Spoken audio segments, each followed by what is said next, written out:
Hello, I'm Marina, that one girl who likes to talk a lot about houseplants, and welcome to Millennial Planter.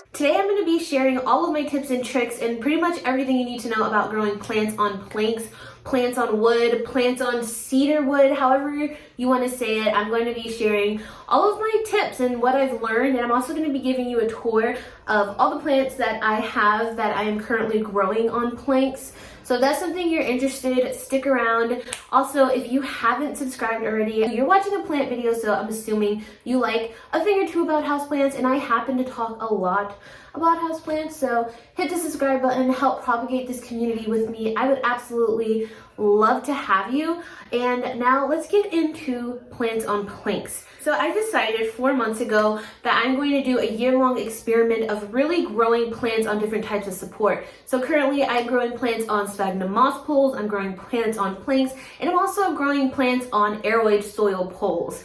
So it has been a really fun experiment. I have learned a lot, and basically I just wanted to kind of see the pros and cons of each of these growing methods, and I also wanted to see what works best for me. And at the end of this, I'm going to share all the pros and cons of each, share my final opinions, and ultimately hopefully find whichever works best for me. I've always been really fascinated in big leafy plants, and in my entire plant journey I haven't really focused on getting my plants to mature and climb. I've kind of just been on a constant trading journey, so I'm always cutting my plants. So I finally set up this dedicated area to have my plants just grow and mature. I wasn't going to touch them, I wasn't going to cut them, and it has been such a fun journey. I've loved seeing my plants slowly get bigger and slowly start getting fenestrated, and today we're just focusing on planks.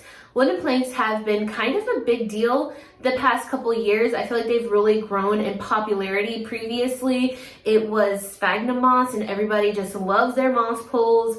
But I'm gonna be honest, moss poles are just not it for me. I mean, if I had an option, I would not choose moss poles. At the moment, I really think planks, growing plants on planks are my favorite. It's my favorite method just because it's so low maintenance. And you don't have to deal with constantly misting the planks. You don't have to deal with any shedding. You don't have to deal with extra supplies like you do with aeroid soil poles or with sphagnum moss poles. You know, you always have to like get the soil or the orchid bark or the moss or the chicken wire. With planks, all you have to do is get the wood and put your plant on it. It's so easy. It's a really hands-free approach. So I guess first I'm going to share everything that you need to know, and then at the end I'll share my tour. So first I want to start with the types of plants that you want to put on planks, and really that's any kind of plants. Ideally, it'll have to be a plant that likes to climb or a vining plant, so you can take a pothos perhaps and put it on a plank. You can also take philodendrons. Philodendrons are great plants to grow on planks. Also monsteras, shingling plants like a cryptantha, Rhaphidophora cryptantha, or like a Monstera dubia. Those will do really, really well on planks. Really, any plant that is either climbing or vining, put it on a plank and it'll do great. Another tip I'd like to share is if you're new to this whole climbing plants thing, I would suggest maybe getting a plant with a thicker root system or a plant that has thicker aerial roots, like a plant like a Baltic blue or like a philodendron painted lady. You don't really want to go for something with like finer roots like a philodendron verrucosum or melanochrysum, just because the thicker roots make it a lot easier. Baltic blues especially love to just cling on to wooden planks. So picking a plant with a thicker root system is going to up your chances of being successful and will probably help you learn a lot more faster than if you were to do one with a finer root system, just because it takes a while for those smaller root systems to attach to planks and a lot more of the proper conditions. So you probably would learn a lot faster and a lot more if you use a thicker root system plant. Hopefully that makes sense. So now that you hopefully have a plant in mind, the next thing would be the wood. This is a common question I get asked a lot is, what type of wood do you use? Where do you even get the wood? and how big should the plank even be. The quickest and easiest method is going to Home Depot, going to Lowe's, going to some hardware store and getting wood. So here I have my Monstera Esqueleto, and I also have my Monstera Molted Dragon. So these two planks are cedar planks, and I got them at Home Depot. Let me just situate myself a little better. I got these two planks at Home Depot. It was originally one 8-foot plank, and I had them cut it down in half, so now it's two 4-foot planks.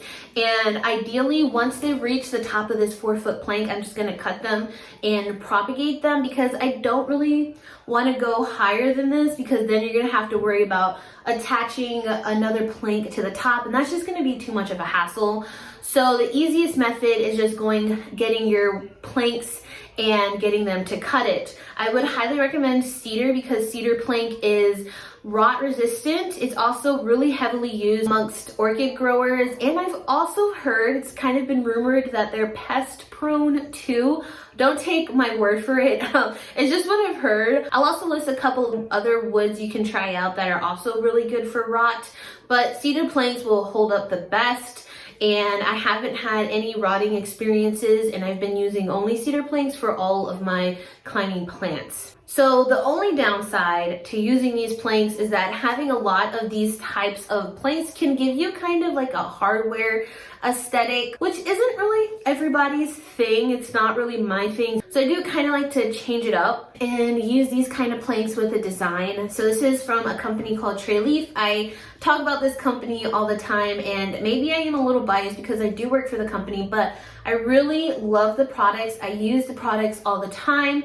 We make wooden trellises of all kinds. We make trellises for Hoyas. We make trellises in the shapes of Monstera leaves. We make cedar planks, and this one just happens to be an extendable cedar plank, so you really don't see anything like this on the market. At least I haven't, and I love this plank so much. It's untreated wood. We locally source our wood. We cut it. So everything is made in-house, and you can see it's two separate pieces. So the pieces are just connected by these two connectors, and you're able to extend your plank up to four times. So it'll be 4 separate pieces, and it can get pretty tall, and it's really cool. It can grow with your plant, and as you can see, this bolted glue is really attaching and just clinging to life to this Zella trellis. That's the name of this trellis, and I've heard that bolted blues are one of the easiest to get to climb, so I would highly suggest getting yours to climb. They fenestrate really easily,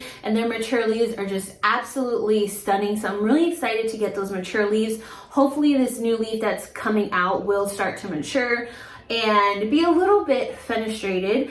But I like mixing up my planks between these like fancy cutout ones and these regular ones, because I don't really have that hardware aesthetic. I think just having the mixture is just really nice and pretty. You can also check out Etsy. I heard on Etsy they have a lot of wood makers, and a lot of them are willing to cut wood for you. However, you'd have to do your own research, because I haven't used an Etsy account. I've just heard other people use them, but that's also an alternative to getting maybe some sort of like fancier, nicer looking trellis. This is also another size trellis you can get. This is the Zella trellis in Grande. So we have the regular and we have the Grande, and the Grande is just for a bigger plant. Here I have my Epipremnum skeleton key. But this is just a nice alternative to consider. Now that we talked about the climbing plants, we've talked about the different wooden planks you can use, let's talk about having to actually attach your plants, because this is one of the most crucial parts. First off, you want to start your plant off really small. And it does end up looking kind of comical. Like my Esqueleto here, this is a tiny 3-leaf plant on a huge 4-foot plank.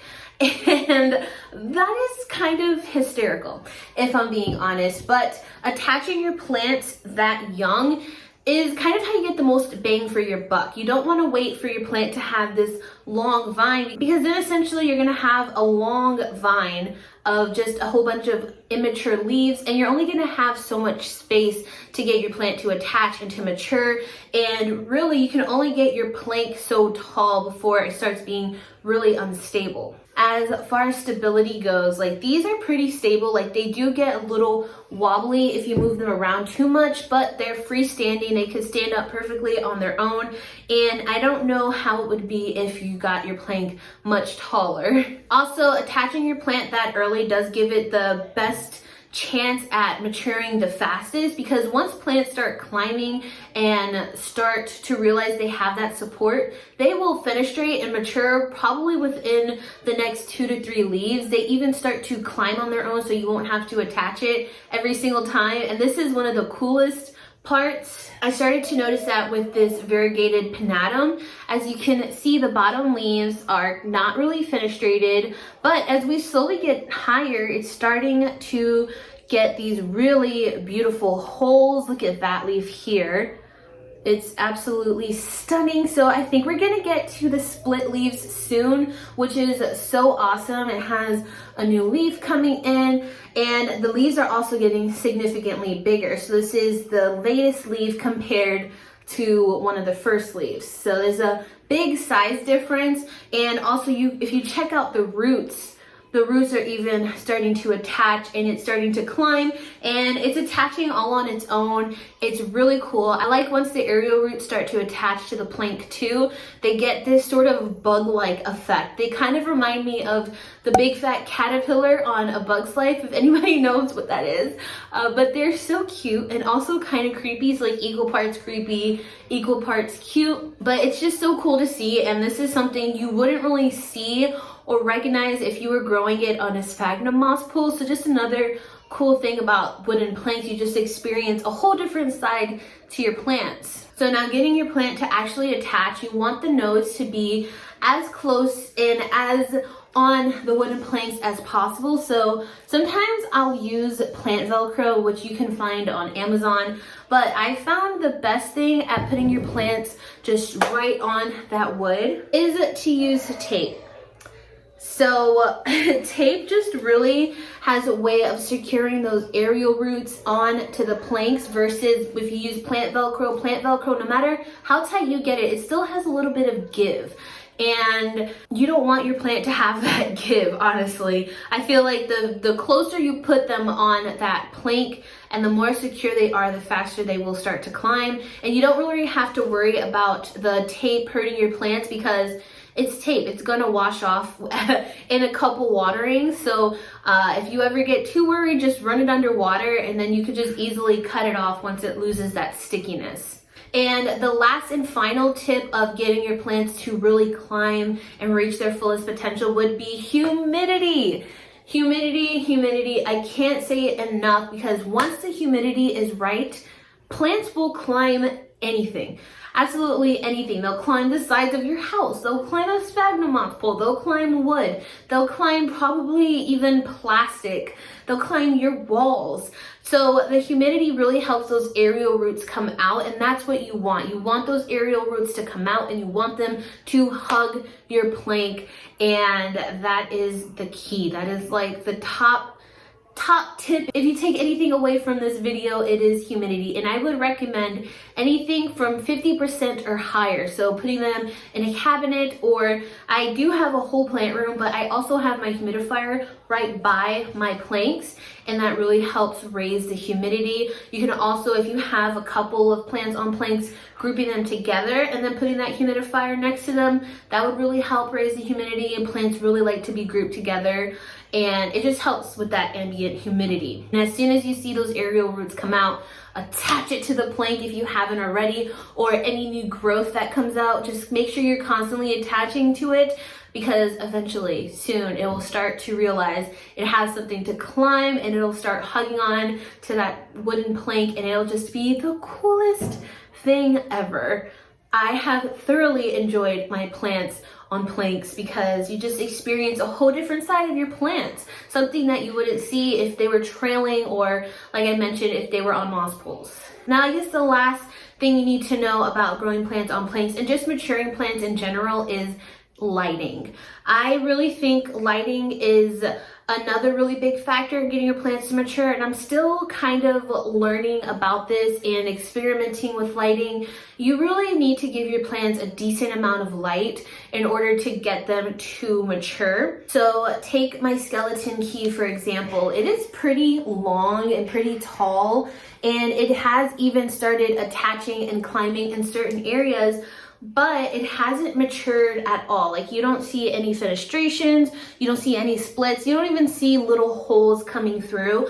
She does not care. And one thing a lot of people were telling me is they like a lot of light. So I'm experimenting now, and I just started giving her brighter light, and I'm really hoping that is the key, because I'm gonna have to chop her soon and start over, and I feel like that's just really going to slow the process down. And honestly, the same thing goes with this variegated epipremnum. This leaf here that has the biggest holes in them, this is when the plant was getting the most light, versus this newest leaf that has smaller holes, smaller fenestrations, and now it's receiving less light. So if you notice your plant is climbing a plank really well, but it's still not maturing, you're still not seeing those bigger leaves, give it more light. And in my little corner here where I have all my climbing plants, I do have a hanging light, so I have moved the light further down, and I've also used other pots to lift my plants higher up into the light. So hopefully this will start to get some more mature leaves in my more stubborn plants. We'll see. I'll keep you all updated. I did forget to mention I have a whole playlist of all of this whole journey I've been on. I will leave that description in the link down below, along with links to the trellises I use, and just anything that you might find helpful will all be in the description box below. But I definitely recommend checking out that playlist of all the videos that I have, because I go into a lot of detail about just growing plants and maturing plants and trying out different growing things, growing mediums. Yeah, so highly recommend checking that out. And now as far as pots, usually with sphagnum moss poles, because you have to mist them and keep them a little bit more on the moist side, I usually will use plastic slotted orchid pots and really chunky airy soil. But with wooden planks, since you don't have to do that, I just will use anything like a terracotta pot usually is what I use. I find terracotta is the best at anchoring the wooden plank, because sometimes they can get a little bit top heavy. You can also try just taking a pot and putting it in a cashpo. That cashpo will really help secure the plant as well if your plant is a little bit uneven. And as far as shingling plants go, I kind of have had maybe the most difficult time with shingling plants. So this Rhaphidophora Cryptantha has started to attach, but eventually it became a little bit unattached, so I'm trying to get it to attach again. One thing I found that helped with this is occasionally missing it, and maybe that's just because the humidity isn't high enough for this particular plant, but that's fine. I'm still working on that and figuring this plant out, but it's been really fun to experiment. Shingling plants are just a whole other world on its own, but they're really fun. So hopefully we'll get some bigger leaves with this. This is actually one of our first prototypes of the Zellucella, so that's why it looks a little bit different. But yeah, shingling plants have been a lot of fun to experiment with, and I still have a lot to learn about them, clearly, because we haven't gotten any big leaves yet, but they're still a lot of fun.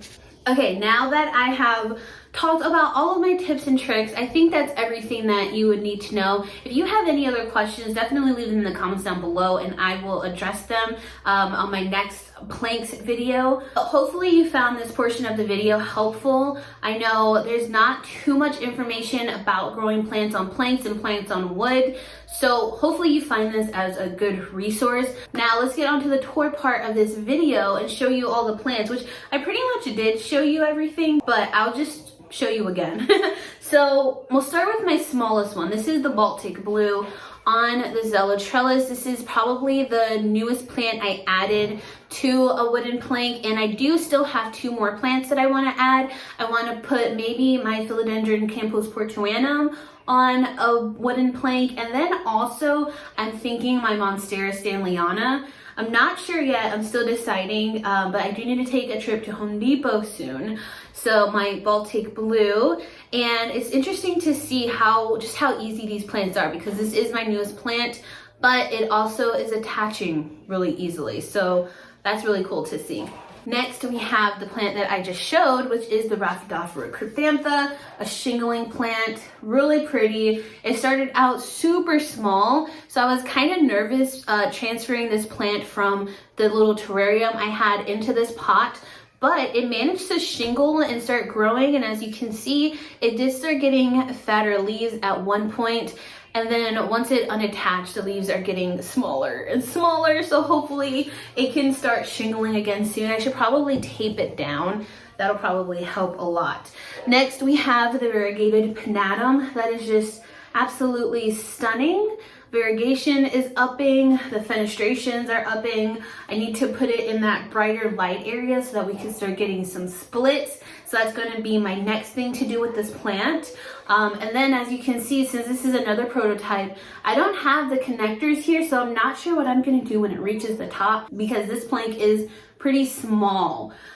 Maybe I'll ask my boss if she could somehow cut some holes here. I don't know yet. So growing and climbing on this plank, this one was also really easy to do. It just shot out those aerial roots and attached so easily. So I definitely would recommend this or just a regular Cebu blue. That's another pinatum that I'm sure would be really easy to attach to a plank as well. Next is my diva plant, the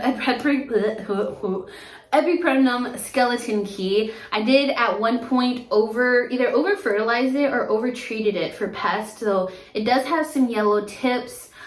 This new vine here, I do need to attach because it's growing a lot, but it's growing really well, but it's just not maturing. So hopefully now that is getting brighter light, it'll start to mature or at least start getting bigger leaves. I need you to figure it out, Epipremnum, okay? Thanks. Skeleton keys just have the coolest mature leaves. They look like almost like a leaf eater, a leaf cutter ant ate it. I don't know, they're just a really cool looking plant, not your everyday house plant. Next here is my Monstera esqueleto / Monstera epipremoides. I think it was called at one point. So really tiny plant, only has 3 leaves, but I know these plants do size up really fast. And you can even see here, this leaf here has a lot more holes and fenestrations than this bottom leaf and even this leaf. I actually over fertilized this plant, so that's why this came out a little bit bad and burnt, but that's fine, I'm learning. So this leaf just is the newest leaf. It just recently came out, so it's super pretty. Hopefully we get a new leaf soon and we'll get a nice fat aerial root because it doesn't have any aerial roots yet. Well, I guess technically it does somewhere. I should probably attach it to the plank and that'll help it. That's what I need to do. And the last plant I have on plank, and this is actually the newest plant I just did. I lied about the Baltic blue. This is my philodendron golden / mottled dragon. These get more variegation with more light, so we're working on that. But you can see those aerial roots in there. They're taped up against it. They did have pretty good, fat, juicy aerial roots. So hopefully it'll start climbing soon, at least with the new leaf. It'll start attaching. I feel like this plant, since it does have a thicker root system, will start climbing and attaching to this plank really easily. So I'm excited because molted dragons just have such beautiful mature leaves. I mean, really, all of these plants are so beautiful in their juvenile and mature forms. But right now I'm just at the point in my plant parenthood journey where I want to focus on maturing my plants and just kind of upping my plant game level, kind of like Plant Parenthood 2.0. And that, my friends, wraps it up for this video. I really hope you enjoyed it. I really hope you were able to learn something from it and I was able to help you along in your journey of growing plants on planks, just a little bit at least. And definitely let me know if you have any questions down below. Also, let me know if you're growing plants on planks. I would love to hear about your experience with them and what plants specifically you're growing on wood. I know it has been fairly popular recently. So I've been seeing a few people here and there slowly adding wood to their collection. It also has the added bonus of mimicking plants' natural environment. At least a lot of these plants, a good majority of houseplants are epiphytes or hemi-epiphytes. So eventually at some point in their life, they end up climbing on other plants and growing in a non-parasitic way. And that, I really just feel like, is the advantage of wood, and why, at least in my experience, plants seem to attach to wood faster than anything. It's just because it's what they know, it's what they like, and yeah, it's been my experience. So I will see you all in my next video. I can't wait to share a next update on this journey. I have had so much fun filming videos, sharing my experience, and just hearing feedback from you all. So as always, I hope you all staying safe, sane, happy, and healthy, and I will see you all in my next video. Bye!